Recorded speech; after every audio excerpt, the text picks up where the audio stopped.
July has been a super busy month for historical movies and historical TV shows, and I have a lot of things to discuss in this video, such as an ancient Roman epic starring Denzel Washington being cancelled, an overview of how the Odyssey has been performing so far,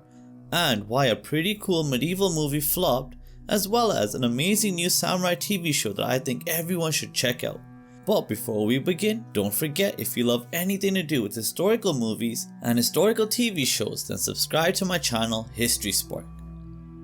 So, there was confirmation earlier this month that the upcoming Netflix movie Hannibal, starring Denzel Washington, where he will portray the legendary Carthaginian general Hannibal Barca and his epic 30-year-long war against the Roman Republic, has been potentially cancelled.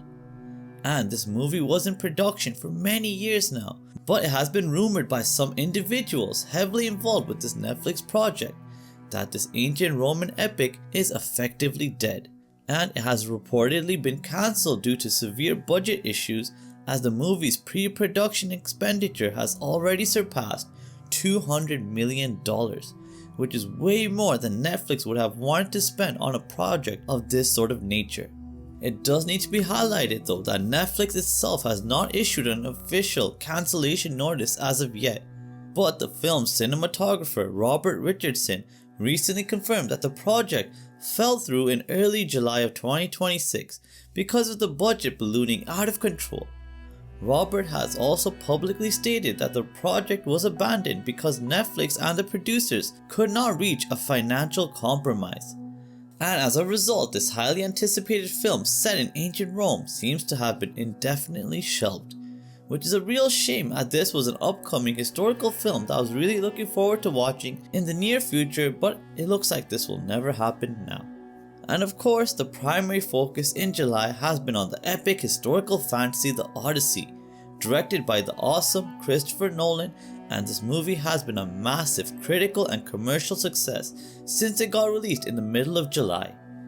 This R-rated historical epic opened with a staggering 264 million global intake, including a 125 million domestic box office draw in the US. Also, the Odyssey broke records as the biggest worldwide opening of 2026 for a live-action, non-sequel film, and it set a personal record for Nolan in 48 international markets, including France, Italy, and India. Also, the Odyssey was the first feature film shot entirely on IMAX 70mm cameras, which I think audiences really appreciated, as IMAX showings accounted for over 53% of the film's opening weekend North American box office draw. And the Odyssey is currently sitting at a total box office of over $650 million, and the movie is still going to be in cinema for a few more weeks, so it's safe to say that the Odyssey will be a much needed box office success for historical films.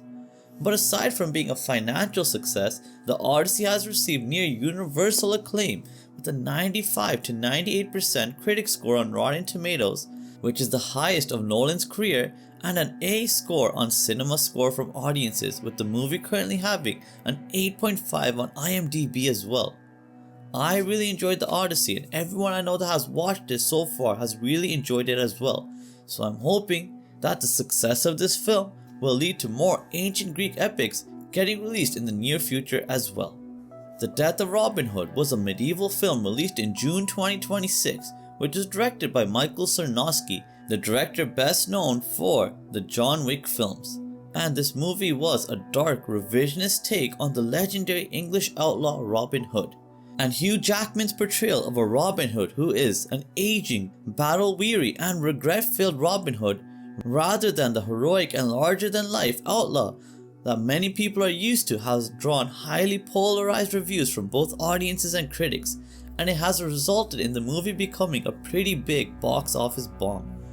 I personally really liked the movie overall, and I thought Hugh Jackman did a great job here, but the plot wasn't really as epic or as interesting as I was hoping for, and it was pretty slow paced and a bit bleak at times as well.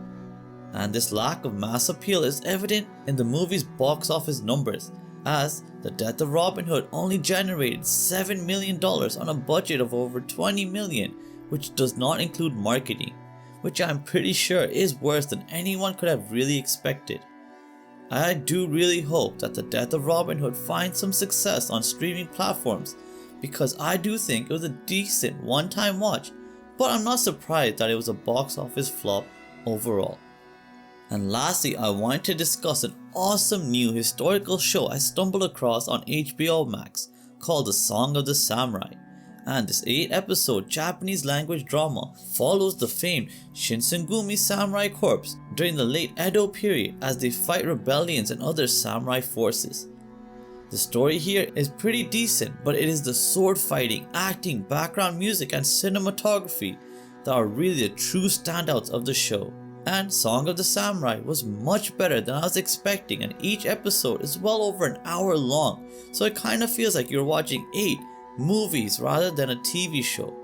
HBO did face some early criticism for a lack of marketing and promotion, which I think are totally accurate because I love historical dramas and I totally forgot this show even existed.